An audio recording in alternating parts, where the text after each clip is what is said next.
Hi-ho silver, fellow Armchair Imagineers. Tiki here. And Mickeyfan. And welcome to the official launch podcast for So You Want to Be an Imagineer, Season 18. 18. This has been going on since 2006. I'm an old man. I have the eyesight of an old man. Mickeyfan, I legitimately don't want to know how old you were the first time you played, all right? I legitimately don't want to know. That's how young I was. So, how you doing, Mickeyfan? You are going to be my partner in crime this time around in the season. Hashtag TMNT, Team TMNT. We've also got Nate and Tux. They're waiting in the wings to give their written feedback. So, it's going to be a 4-person feedback bonanza this time around. Oh yeah. Anyone watching live who's watching on the boards, what you might want to do is you might want to click on the actual video so you can go to watch it on YouTube, and then that way you can actually write in the comments, like chat in the comments with us, and we'll pull up your comments. But just only if you want to, only if you feel like hanging out with us. You don't have to. No pressure. Don't feel pressure. Anyways, so Mickeyfan, I gotta say the level of hype for this season is palatable, and I think I'm prepared to make some announcements in regards to some dates, my friend. I've kind of been running the numbers. Really? Yeah, I'm kind of going against the whole team TMNT and kind of making an executive decision here, but basically, folks, I've been seeing so much hype for this season that I'm going to go ahead and officially announce that the signups, I am going to have the signups be for essentially a 2-week period starting on May 17th. You can sign up anywhere from May 17th to May 31st. That's a Sunday. Now, May 1st, Monday, Mickeyfan, the games begin. Ooh. Or June 1st, I should say. June 1st. June 1st. Yeah, not May 1st. Not May 1st. That's today. So, Mickeyfan. Well, technically. Well. Honestly, if we could start today, honestly, but I feel like we're on a good track with the hype and the questions of the day and and the challenge, the weekly challenges. We're on a good track with the hype train. Don't get off the hype train too early. You know what I mean? We can't jump right into it. We're still cooling down from Sorcerer's Apprentice, getting into So You Want to Be an Imagineer. Very different games. Oh yeah. I'm sure if we started today, people would be into it and people would sign up. But I want to stoke the fire as much as I can. Yeah. All right. So yeah, that's big news. I will go ahead and announce that on the thread. Or Mickeyfan, do you want to maybe make a list of news that you can then announce on the thread when we wrap things up here? Yeah. And that being one of them. So May 17th signups, June 1st start date. Oh yeah, big news there. Okay, so I just got to thank you all for just your participation in the daily questions, Mickeyfan. That was a great idea on your part, and I feel like it's gone a long way towards getting the hype up. And of course, I want to thank everyone. And I got to admit, the turnout was a lot bigger than I was expecting it to be. I want to thank everyone who did their weekly challenges, the Blue Sky projects. And that's what we're mostly here to go over, Mickeyfan. Yeah, there were some really great projects. Yeah, there were some heavy hitters for sure. There were also some that I definitely think were, I could tell that it might have been one of the people's first times doing an individual project, and I feel like we'll have some helpful feedback for them as well. Oh, absolutely. Hopefully helpful. Mickeyfan, can we just spoiler alert here? It's almost like it's going to be in the middle of the projects, but Outbound, we're gushing about your project. We are. We really are. I think at this point, Outbound might be the MVP. We'll see how the numbers rake up in terms of the actual scores, but yeah, that was a hell of a project. But let's start things off. Before we start things off, though, I want to go into the grading process just a little bit, Mickeyfan. I want people to kind of understand where we're coming from with these grades and with these categories and everything. So let's just run down the list really quickly, if you guys don't mind. It'll take like maybe 5 minutes, if that. Creativity.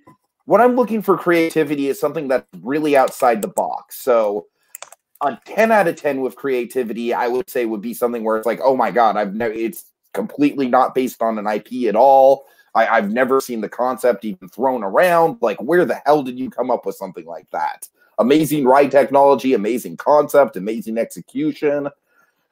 9 out of 10, I would say, is something like, where, let's say you take a familiar concept like the Haunted Mansion and you maybe do something really creative with it.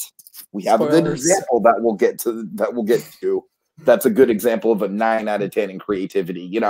It's not exactly an entirely original idea because it is based on the Haunted Mansion. The Haunted Mansion is a framework, but what is done within is entirely creative and really well done. So that would be like a 9 out of 10.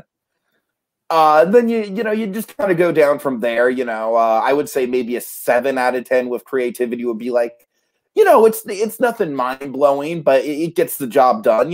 Like, let's say like a solidly written book report dark ride or something like that. And then I would say a 6 out of 10 or a 5 out of 10 would be maybe like a book report dark ride that doesn't have a lot of effort put into it.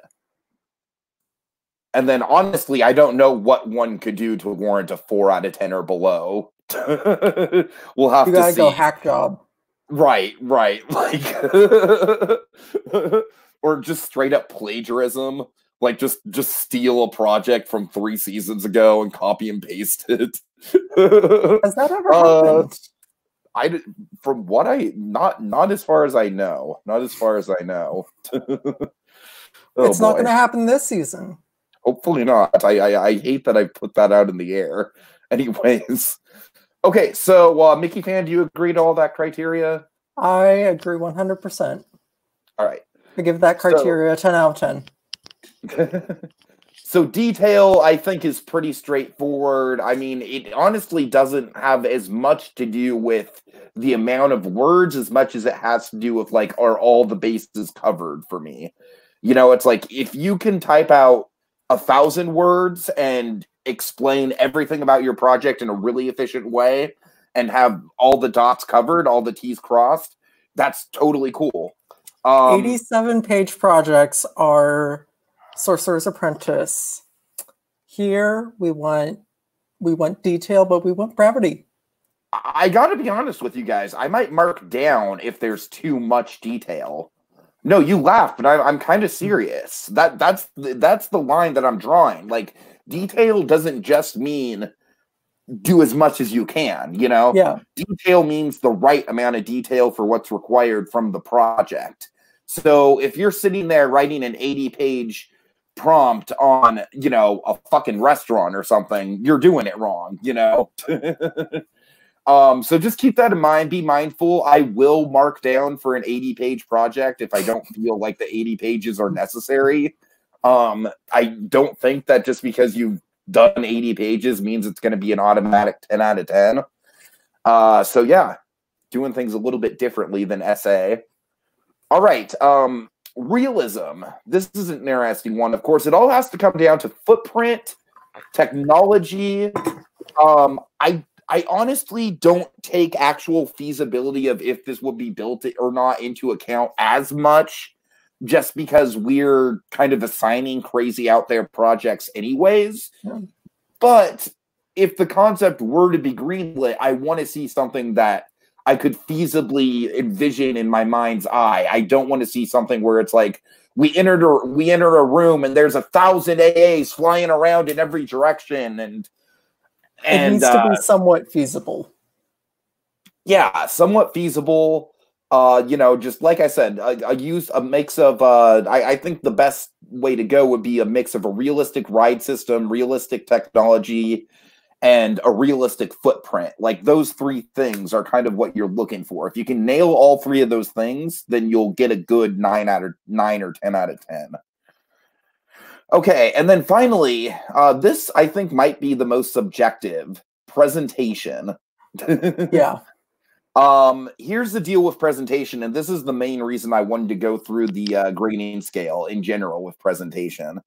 So this is going to be, for me, I have it pretty clearly marked out in my head. Presentation, a 10 out of 10 would be something like a D. Hindley website. You know what I mean? Something like, oh yeah, where like a website that's just filled with unique artwork and just filled to the brim, like flows together flawlessly. It looks like a real website. Folks, it's going to be hard to get a 10 out of 10, all right? Unless you're Doug.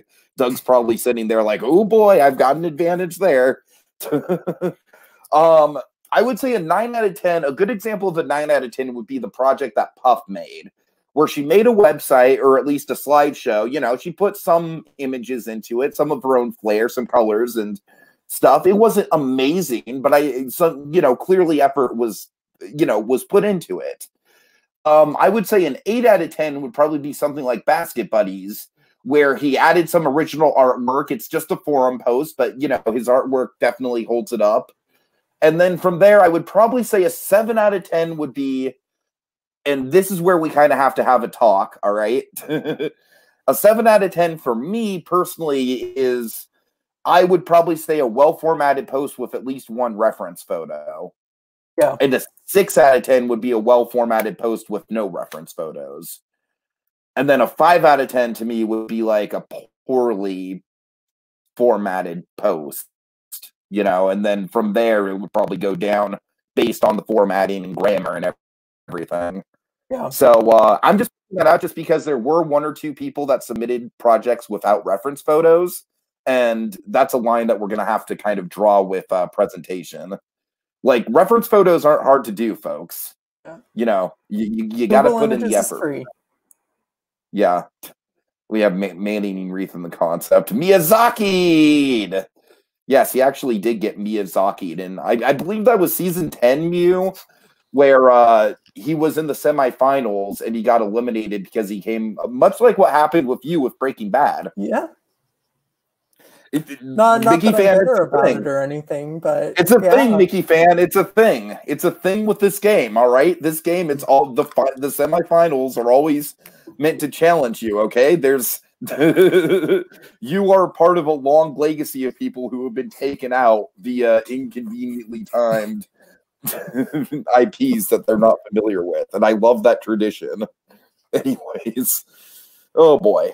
All right, and then group work will come into play once we get into the team-based rounds.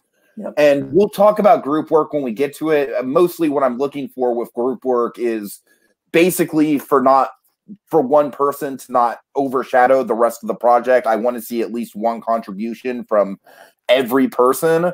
I would say a 10 out of 10 in group work would be multiple contributions from every person on the team. So yeah, with that, Mickeyfan, let's get right into the projects. Oh God, there's a lot of them. Let's go ahead and start with Disneyman 1, who did an Alice Dark Ride. What do you think of this one? I really like it. Just from his start, he kind of proposed this alternate world scenario of what if instead of Mr. Toad, the double track dark ride was Alice, and I think that was a really clever way of going about it. And I think that Disneyman was just super clever in how he went about it and went organizing the scenes and everything. And yeah, it kind of reminds me of my Alice pitch from Disney Movies The Ride. a little bit.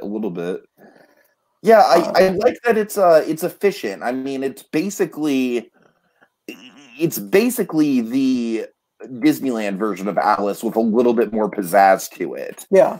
And it does use the splitting tracks to pretty decent effect. My whole thing about this, though, is I feel like more could have been done with it, because as it stands now, it really does just kind of feel like it's just a slightly more enhanced version of the Disney ride with multiple tracks. Yeah, I'm right with you. So one or two little things really could have added a lot, but this will reveal how much of a sucker I am, but I love me a map, so that map really boosted my opinion. No, the map's great. The map's great. Yeah, for sure. I'm not going to argue with you there at all. But yeah, overall, it's a great project. I did an 8 for creativity, 9 for detail. Hold on. Oh. Let's go through the scores individually. I'm just trying to pull up my scores. Okay.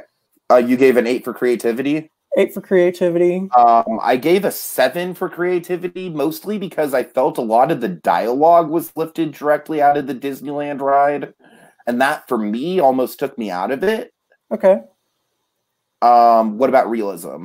Realism, I gave it a 9.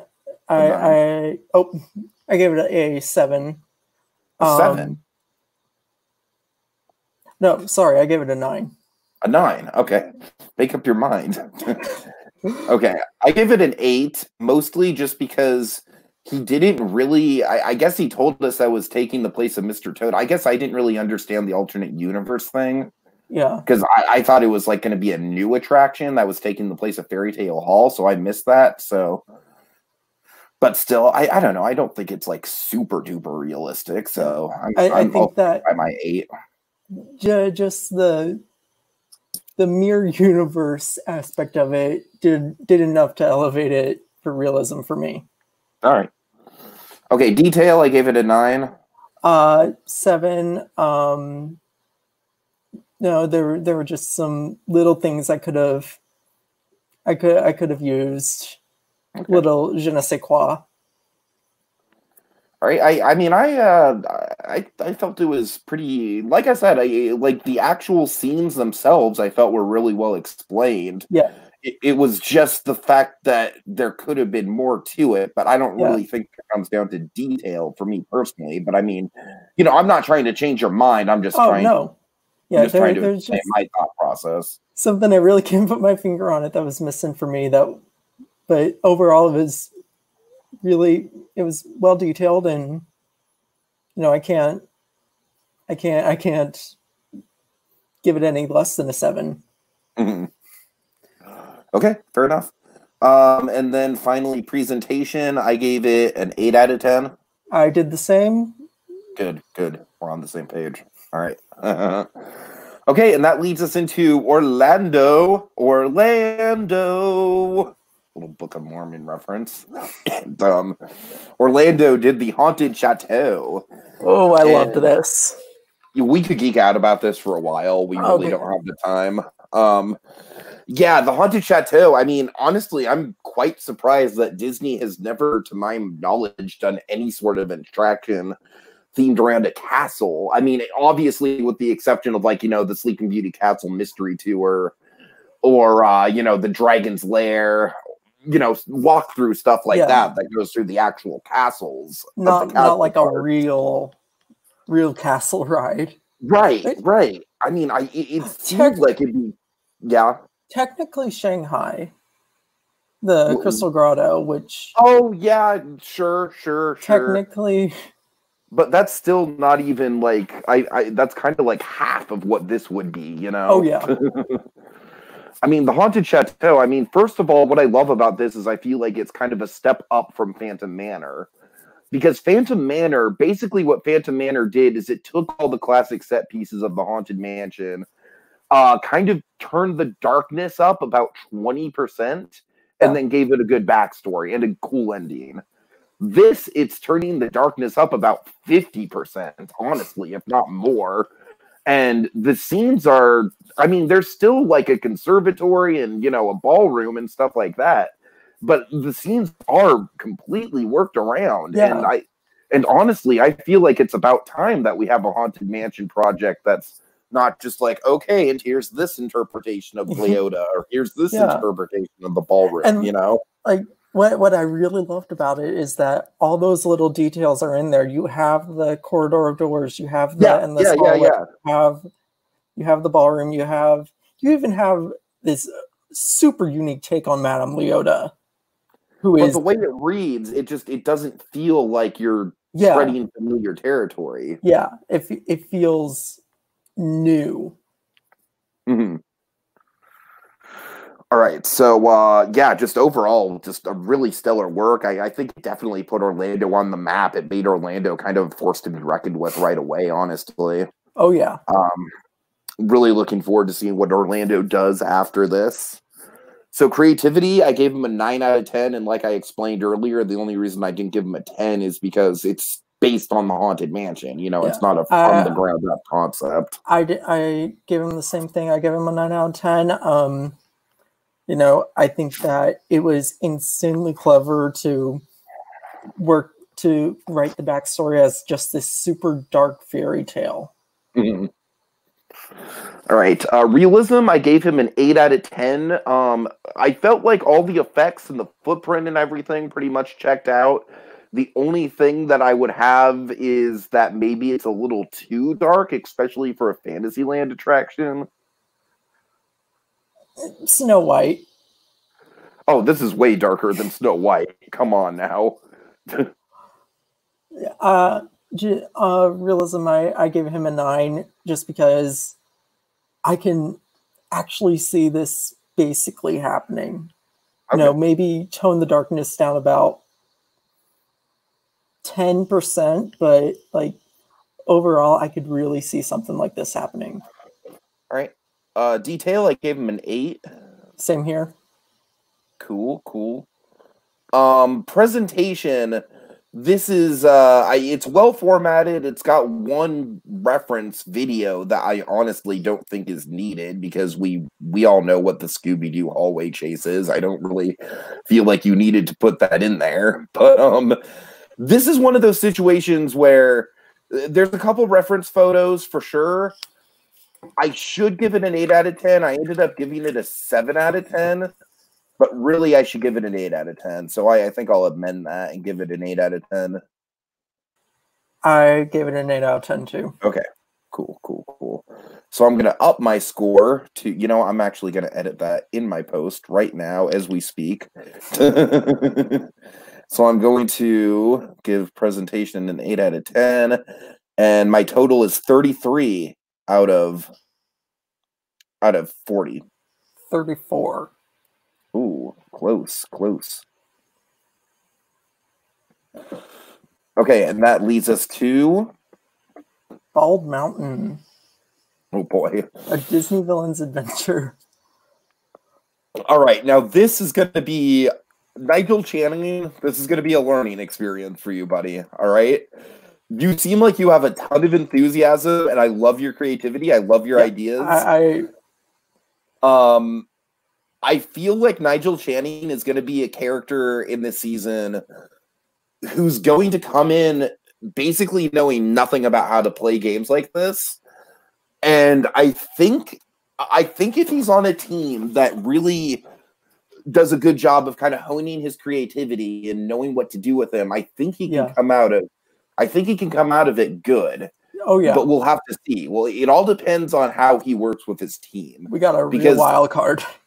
Yeah, because as it stands now, on an individual level, this isn't really going to cut it, Nigel. I'm sorry.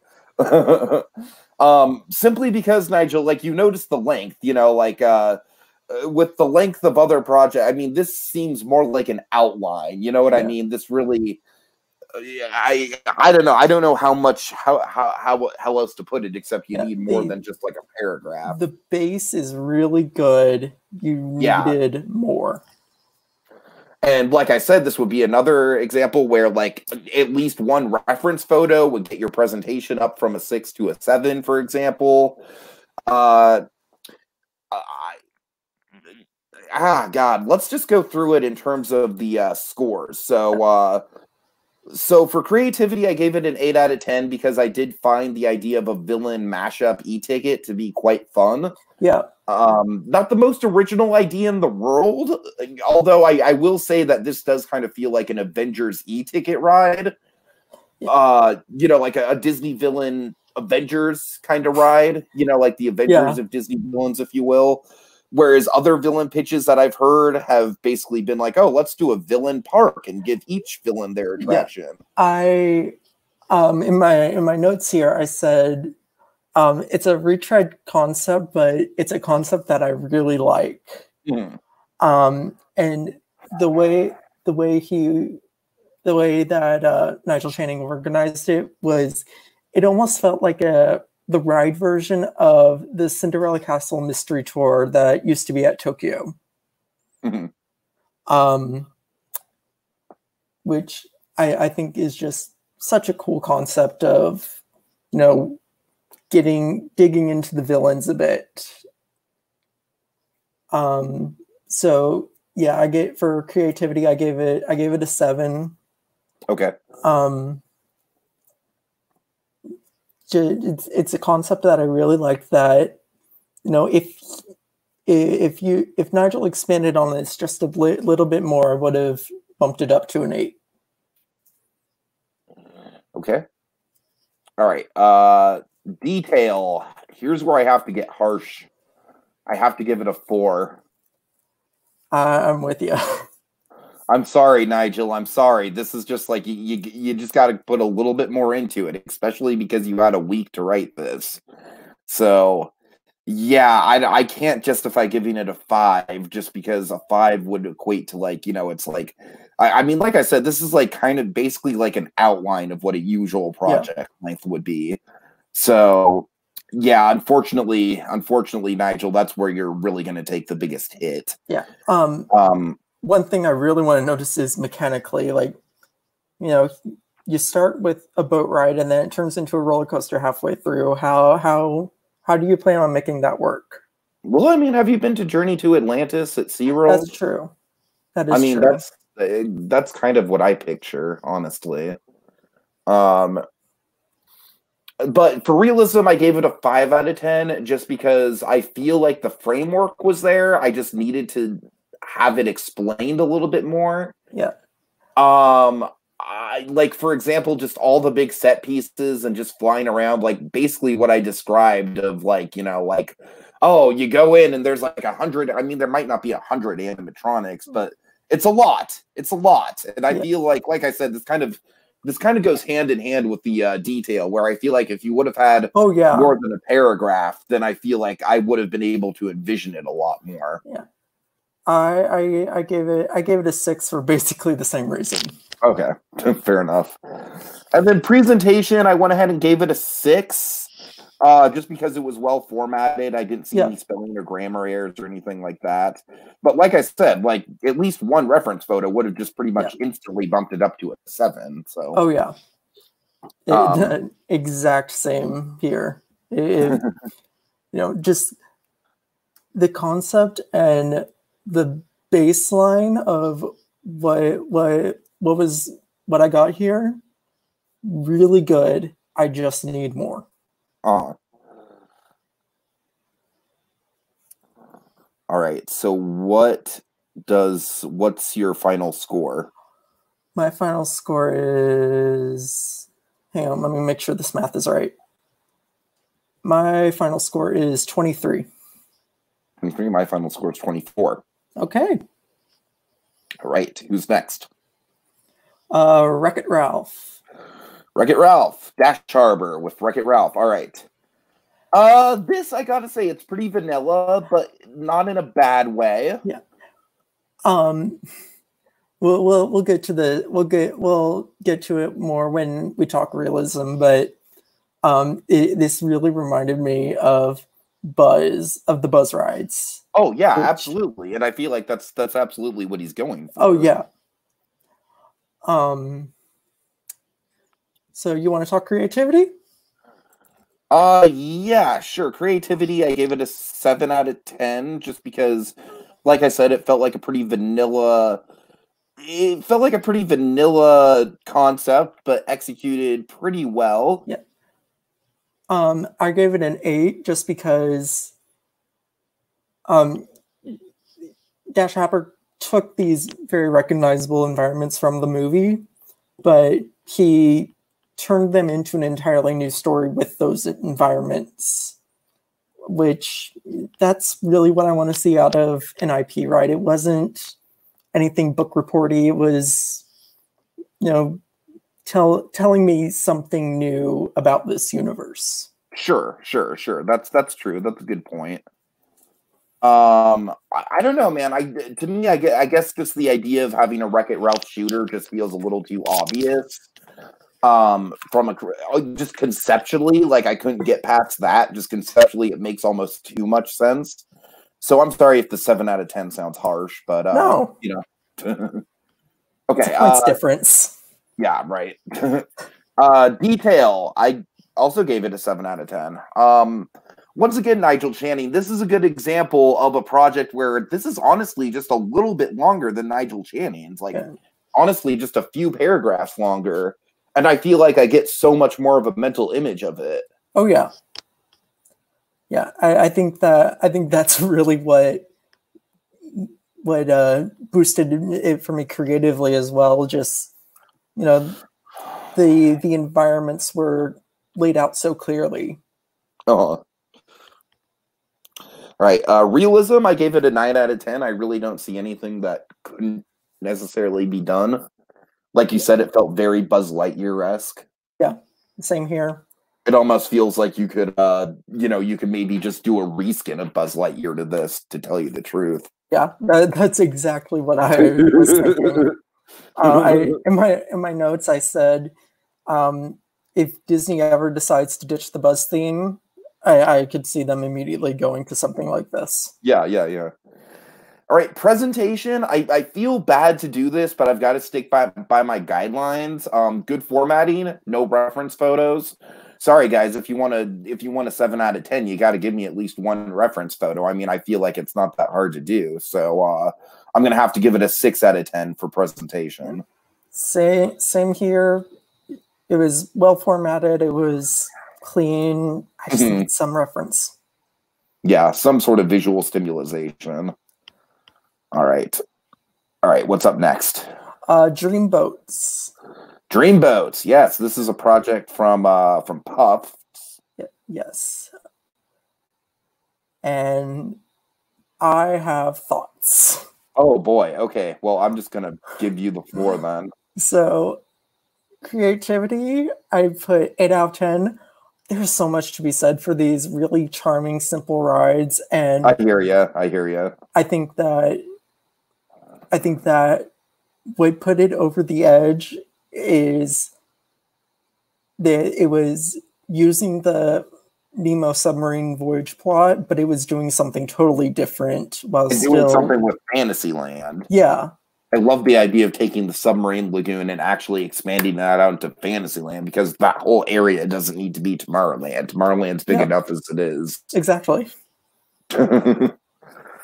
And the subs have never fit into Tomorrowland anyways. I agree. Creativity, I'll give it an 8 out of 10 for sure.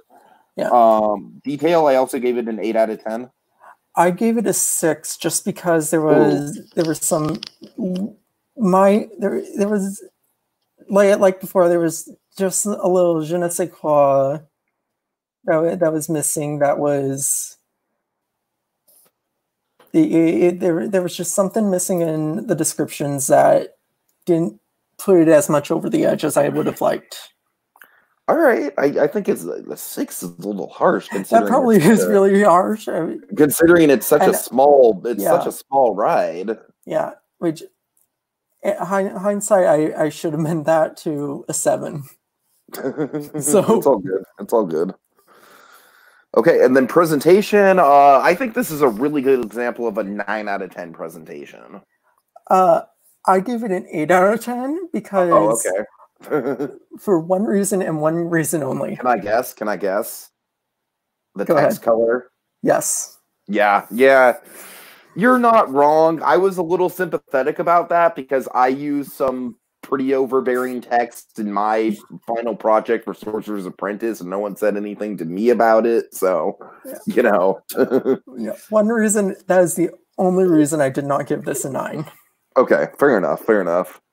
Yeah, just for reference, in the future, make sure your text is, make sure your background color and your text color contrast. Yeah, no purple on purple next time, please. All right, straightforward enough. And then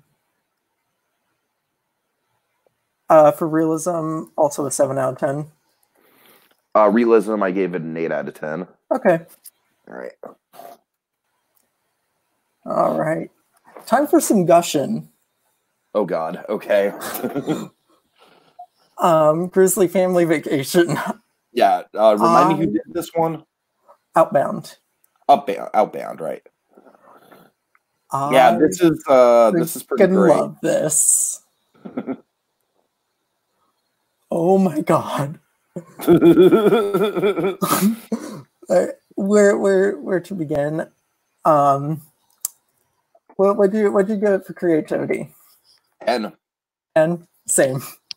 I mean, honestly, it's a perfect example of a 10 out of 10 for creativity because it's an entirely original concept. Yeah. It's not based on any sort of IP. It's not based on any sort of like long-standing, like, oh, I'm going to do Beastly Kingdom or something like that. Yeah. You know, it's based on something entirely original, but still fits within Disney and something that Disney would do. Oh, yeah.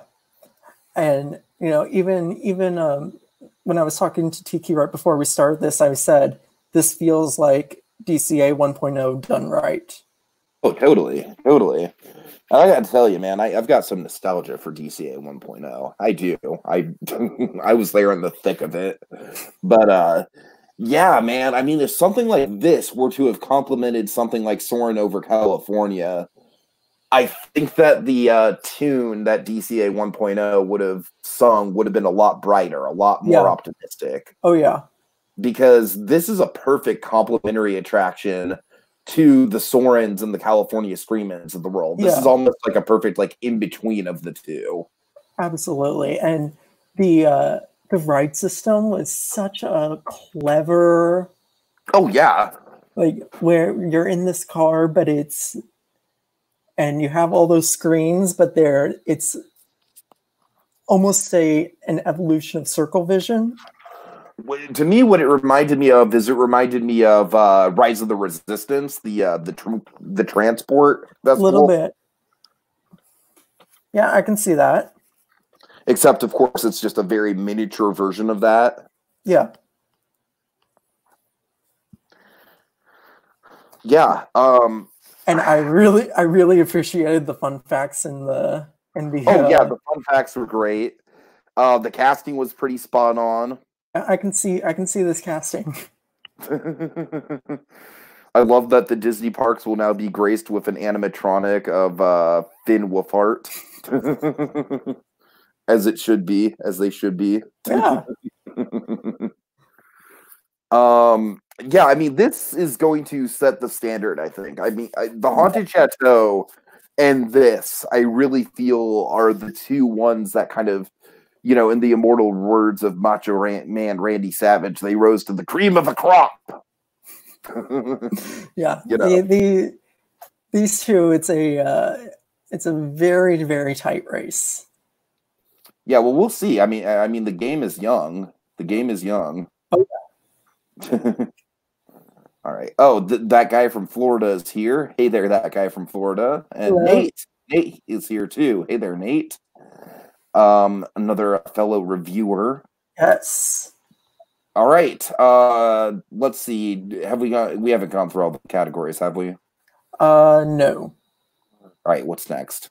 Creativity. I gave it 10 out of 10. All right. Detail. I give it 10 out of 10. But I think that there was just enough detail here about how everything would work mechanically, how everything would work in the scenes perfectly I couldn't. It was just too perfect not to give it that 10 out of 10. I gave it a 9 out of 10, but that's just me not wanting to like hand out 10 out of 10s willy-nilly. Yeah, that's fair.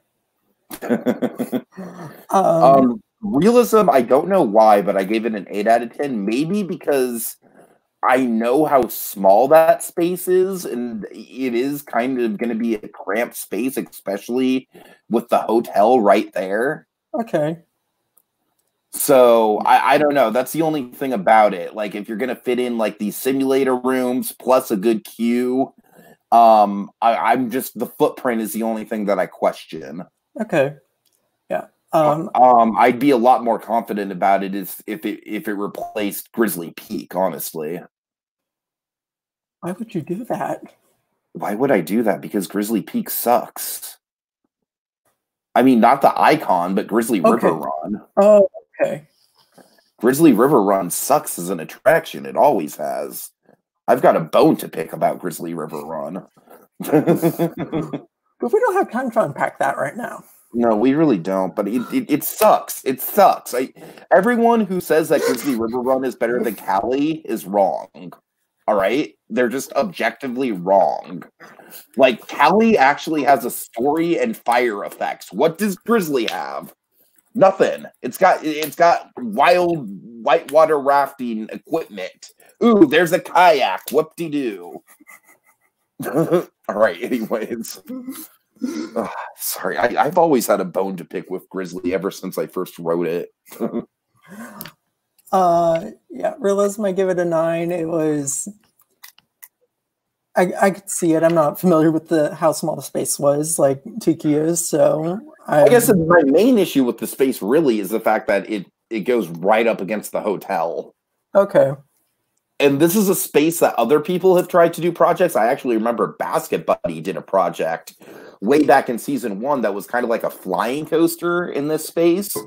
And I was like, whoa, buddy, you can't fit a whole roller coaster back there. It's right up against the hotel. Like, there's no way you could do it because the hotel rooms are like right there. I mean, that would just be ridiculous noise interference. And honestly, I feel the same. I feel kind of similarly about a highly themed like simulator attraction that close to the hotel. I don't know. Yep, fair enough. And then presentation, I gave it a 9 out of 10. So did I. Yeah, total 38 out of 40.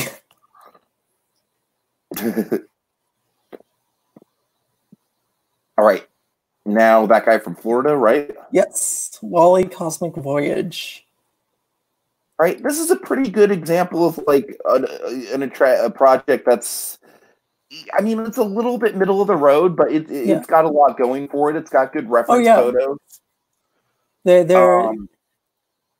There's a lot here that could have gone wrong that I think was pulled off really, really well. Well, let's talk about the big saving grace is the fact that he saved the Carousel of Progress. Yes. I mean, I would have been majorly upset if the Carousel of Progress was I would have knocked down several points, to be honest. I don't even know where. I just think maybe like objectively like, oh, there's your Carousel of Progress tax minus 1 point per category. Yeah. But no, Carousel of Progress was saved. It was moved to the Tomorrowland Speedway plot, which I think it's a better use of that land anyways. That's a good place for it, yeah. And the unused Galaxy Palace Theater plot, which, you know, hey, you do have all that unused land. Why not do something with it? I barely even know the Galaxy Palace Theater is a thing. There were some interesting things that went on in that theater. Oh, God. Oh, yeah, I mean, this is kind of like in the vein of Dark Rides. I would say this is, it's definitely not a book report, but it's probably like, I would describe it as a best of, like a greatest hits of the movie. Yeah. Which I feel like is a step up from a book report, but not that much of a step up, if I'm being honest with you. Similar to Wreck-It Ralph. Mm-hmm. You know, it was very much Besta, but doing something different with that universe. Yeah, yeah. Props for the map. Yes, we love us a map. Even if the map's small, it still went a long way. Yeah, we love us a map. Okay, so creativity, I'm going to give it a 7 out of 10. Same here. Okay. Detail, I honestly think I'm going to give it... Ooh, I'm hemming and hawing between an 8 and a 7. What do you think? I gave it a 7. 7? All right, I'll go with you. Realism... Honestly, as much as I appreciate the fact that he moved Carousel of Progress, I'm not sure how realistic that is. Ooh, I'm kind of leaning more towards a 6 on this for realism. I gave it an 8. I don't think that there was anything there that was too unrealistic. I'm just saying, moving the Carousel of Progress into the Tomorrowland Speedway place. I mean, first of all, I'm sure the footprint for Carousel of Progress is smaller than the Tomorrowland Speedway. Oh yeah. So you'd still have awkward bits of unused land around the Carousel of Progress. Like, I'm just having a hard time visualizing that, honestly. I can visualize it well, especially with Tron. All right. Yeah, with Tron, that's true. I'm not really taking Tron into account. Yeah, that's it would be a nice transitioning point with Space Mountain and then Tron. And then Carousel. Right. And hell, more people might be drawn to Carousel because it's like right in the open between those two big e-tickets. Exactly. All right. Well, you convinced me, but still, I feel like it's a lot of work just to move an attraction, so I'm going to stick with 6 out of 10 for my realism. Fair enough.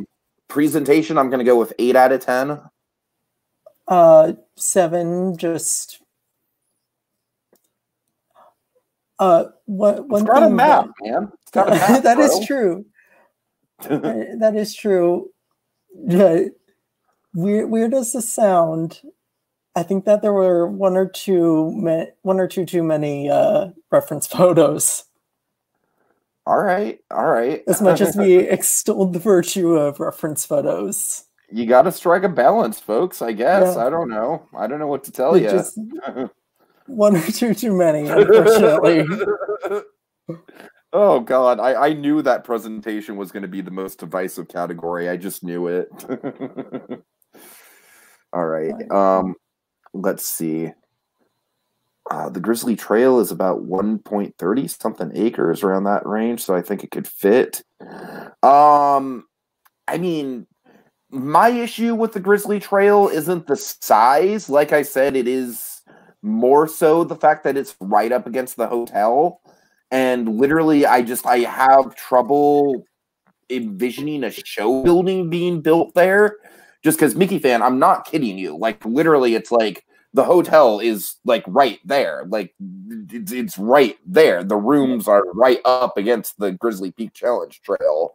So with that being said, without compromising the views, I have a hard time envisioning it. And this, like I said, this is a location that I've kind of gotten into some hot water before, where I'm just like, I don't know. I can't. I honestly, with the close proximity to the hotel, I can't see anything but the Redwood Creek Challenge Trail or something like that going in there. Maybe the Country Bears. I knew you were about to say that. Because the Country Bears doesn't require a huge show building. You know what I mean? But this would require a big show building. Space, glad to see the podcast back. Glad to see you back, Space. All right. Anyways, so moving on to Basket Buddy, correct? Yes. All right. First of all, Basket Buddy, nice to see you back. Everyone should be fearful of this guy. He's the only 2-time winner in this game, and he might very well be the game's first 3-time winner. We shall see. We will see what happens. Although with Basket Buddy, one of the things I've noted with Basket Buddy is that he kind of tends to like to do his own thing.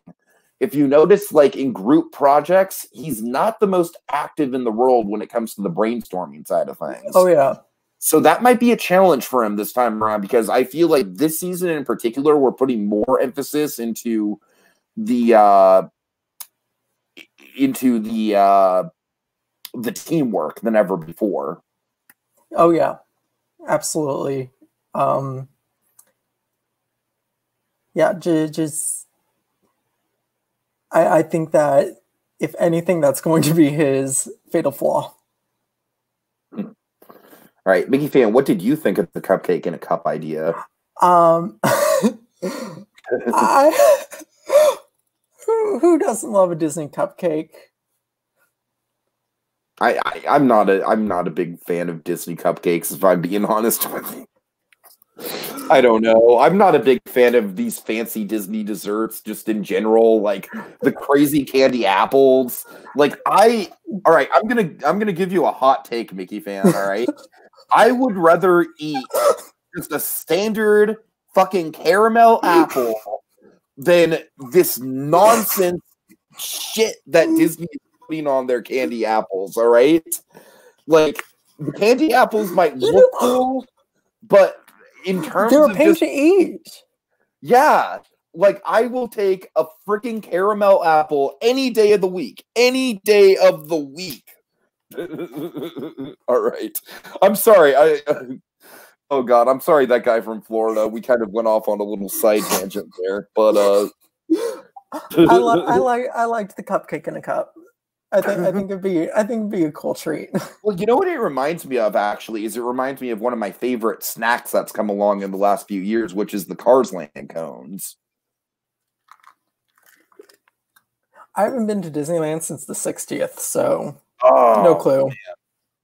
Oh man! Next time you go, you got to check it out. It's at the Cozy Cone. They give you these. You can get either you can get cones with like churros in them or ice cream, or you can get them with like I got them with like a Frito pie kind of thing inside. Ooh man, so good. Anyways, okay. All right. So who's next? Basket Buddy. Yes. Right. So Basket Buddy did a boat ride, basically an Aquatopia for Toontown. Correct me if I'm wrong, Mickeyfan, but is the only thing he was getting rid of Goofy's boat? I think the only thing he got rid of was Donald's boat. Oh, wait, no. Goofy's house. Goofy's house, yeah. Because I have it up right here. Goofy's Playhouse would be demolished and replaced. Okay. Unfortunately, Basket Buddy, I hate to say this because I know you're a Disneyland local, so I know you know what you're talking about. I can't envision that footprint for an Aquatopia. Like, to me, an Aquatopia would have to be Donald's boat plus Goofy's house plus Gadget's Go Coaster would be what I think of when I think of a footprint for something like Aquatopia. To be fair, you could really do something like the Autopia subs monorail layered idea with those three rides, though. How so? Because you can have Donald's boat. You can have Donald's boat as your queue area. And you can have Gadget's Go Coaster going over the Toon Lake, and like I can with some Gadget Go Coaster is like a really that's a really low coaster. So if you're talking like building the boats under the coaster, I don't know if that would work. I can the way that he laid it out, just it made sense to me personally.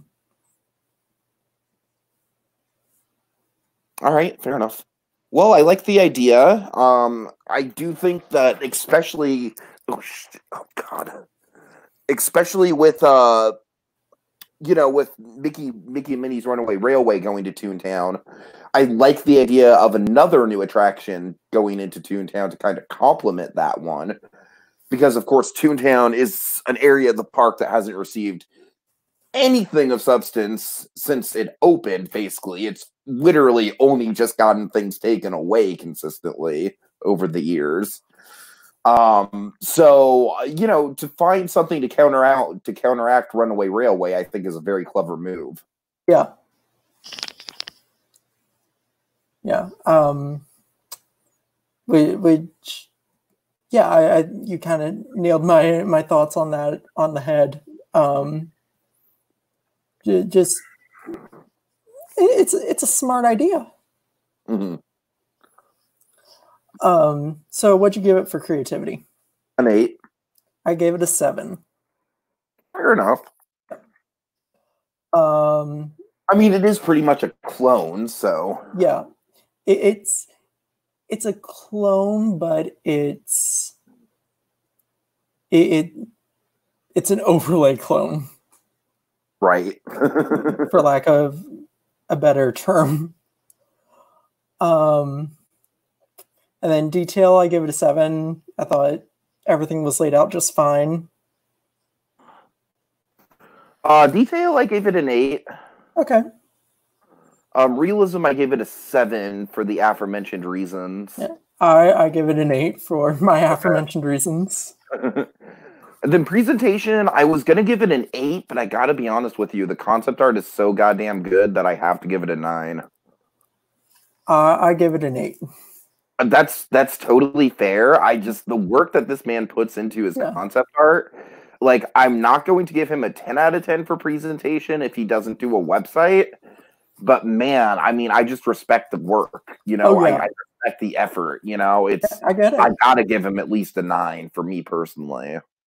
And it is some really nice concept art. Yeah. So, all right, we only have 1 or 2 left, right? Or was that the last one? So we have 1 left, and then looking at the form, Pi about 20 minutes ago posted his. Well, Pi, you're too late. Sorry. Yeah. We'll get to your feedback in written form. I'm sorry. The Phineas and Ferb Deuce Sing-Along Spectacular-nator. Oh yes, who did this? Remind me. Who did this? Hang on. Pergron, right. I just got off of a Phineas and Ferb watch. Did you really? Yes. So I love this. I mean, it's not bad. Like, I gotta say, I'm someone who actually really enjoys the Frozen sing-along. I don't trust people who don't like the Frozen sing-along. I respect that. I love how self-aware it is. I do not trust people who don't like the Frozen sing-along. It's let's see, the moment where he lists off all the cliches is amazing. Exactly. Amazing. Oh my god. The cliche moment when their reaction whenever someone says puddle during in summer. Yeah, that's a really, really damn fun show. It is 100% one of my absolute favorite things at Hollywood Studios next to the Muppets.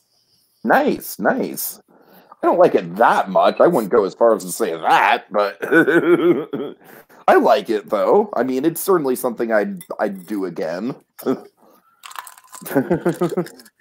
Yeah. But yeah, I think it was just I think, you know, it gets why Doof is such a great character. I like the incorporation of Perry the Platypus as an animatronic. Oh yeah. And I also like the prosthetics put onto Doof to make him look a little more cartoony. Yeah, the big nose and the yeah. I can totally picture it. I can, and like Phineas and Ferb, I think it's going to always be something in someone's mind.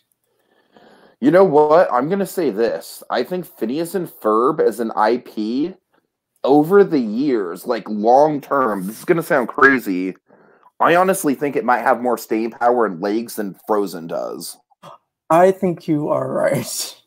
Because Frozen is something that's very much like in the here and now. We are, and I got to tell you, man, like, I don't know where you came down on Frozen 2, but I really was not feeling it. Oh, I loved Frozen 2. Oh, son of a bitch. No, it wasn't good. It wasn't good, Mickeyfan. Yeah, well, that's just like your opinion, and it's the wrong opinion. I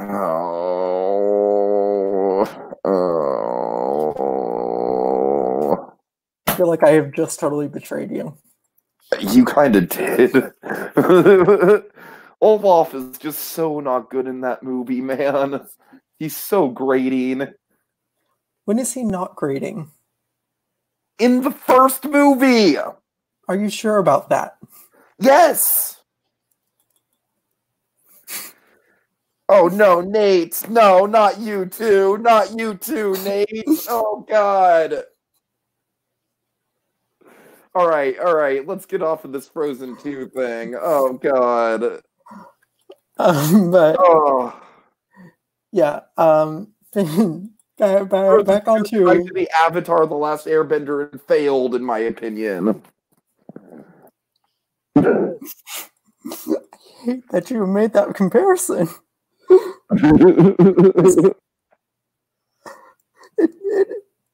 It kind of is.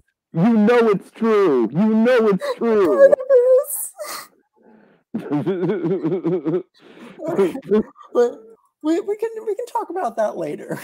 Oh boy, yeah, we can. We can have a whole Frozen 2 debate if you want. But anyways, oh boy. All right, so what'd you give the Sing Along Spectacular an 8 for creativity? I give it an 8 out of 10. Same here. Just I can see it, basically. Yeah, exactly. Like I get, and not only that, but it's like I really appreciated how they didn't just do like, oh, it's a sing along with Phineas and Ferb songs. Like, no, they actually took the time and effort to really go a long way and put in the story. Right, exactly. So I really appreciated that. Yeah. If it was just like, oh, we're gonna swap out the sing along with Phineas and Ferb songs, but it's essentially going to be the same type of thing, then I would probably give it like a 7 or even a 6 for creativity. Yeah, but since you went the extra mile, I'm giving it an 8. Yeah. All right. And I would also give it an 8 for detail. I didn't see anything wrong with it. I appreciated the playlist. Yeah, same here. I gave it an 8. And I really liked that the randomization was in there. Mm-hmm. Realism, I gave it a 9. This just feels like something that could and should happen. Yeah, same here for realism. Right, and then presentation, I gave it an 8. I gave it a 9. Okay. That playlist went a long way. That's true. That's true. It is a good playlist. Yeah. All right. And I very much appreciated that Summer Belongs to You is in that playlist because that song is a bop.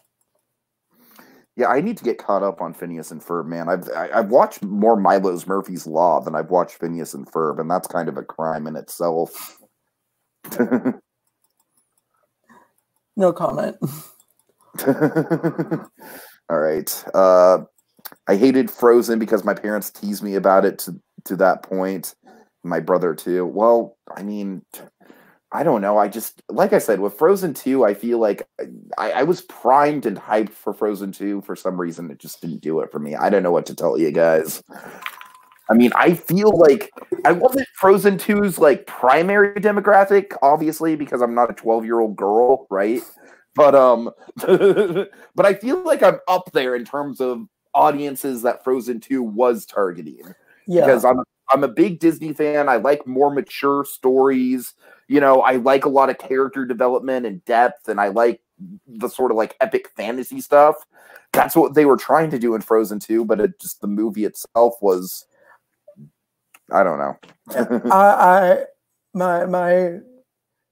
I really appreciate it for the character piece that it was. I was I definitely walked into it expecting this huge adventure, but I got a really nice character piece about Anna and Elsa, which I appreciated.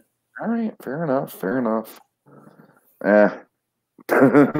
I feel like we could turn this into a whole side podcast. Oh, we could probably.